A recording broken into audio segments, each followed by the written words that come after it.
Assalamualaikum everyone, and welcome back to Jasmy video update. And we're looking for Jasmy to still come up to the technical target here. I actually closed Jasmy.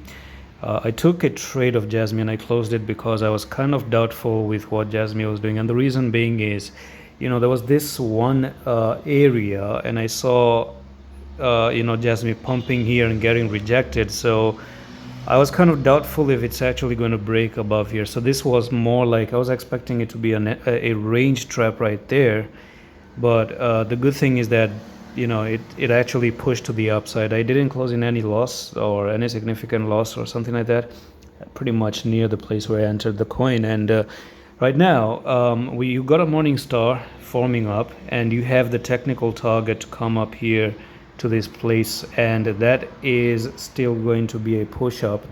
Now this can actually be an amazing scalp if you're looking for a quick 9.4% move up, because I do think 9% is actually amazing. It's pretty decent, I guess. But then again, you're going to have to pay attention to the stop losses, I guess, down at this point. Okay, so 6.96 for 9% risk reward isn't something that I'm going to take. I might end up looking for something different. Now the question is, when you do come up here, what's going to happen next? Because that's what I'm looking forward to. You had the left shoulder, had right shoulder, told you about this one, and I pretty much played out. But then again, when you reach up here to that technical target, you're going to have a bigger resistance to break out of. So this is going to be the place that I might expect Jasmy to actually break out of.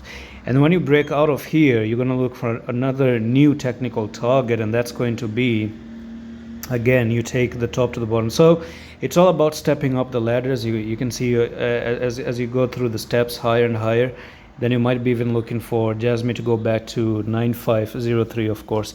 So when you move up, the stop losses are going to be moving up as well. So the best stop loss right now is somewhere here if you're on a swing trade, and even possibly somewhere down near this place. So if you come near this area, then that's going to be a problem for Jasmy to go to the upside. And that's pretty much it for this update. I'm going to see you the next one. Allah Hafiz.